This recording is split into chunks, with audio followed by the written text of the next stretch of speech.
lot of things, but wine ranks very high because you could consume it and share it with your dear friends. The only problem with it is the next day. But while you're consuming it, those are glorious moments.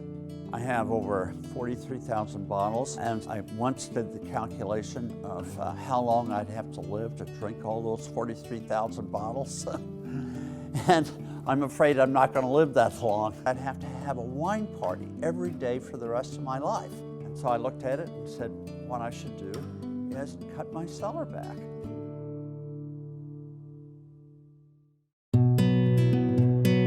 I got started in drinking wine when I was in college. When you're a fraternity, you don't drink the best alcohol you can. You drink what's available.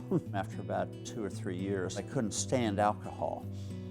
But after a few more years, I found that I could drink wine. Then I began to go to restaurants and started looking at it and saying, well, maybe these little more expensive wines might be interesting. In the mid-'80s, I then went full bore to collect as much of the great wines as I could find. One of the best wines I've ever had was 1865 Latour, but that came from the Latour cellar. And what was so wonderful about that is I was drinking history as well as something that was made with absolute passion and love. When I have some real wine aficionados with me, I pour out 5 or 6 different wines. And I don't call it a tasting, I call it a drinking.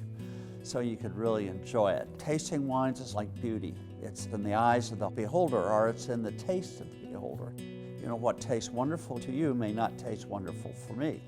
So I would say to a good collector, collect what you really love and like, and you'll enjoy for the rest of your life.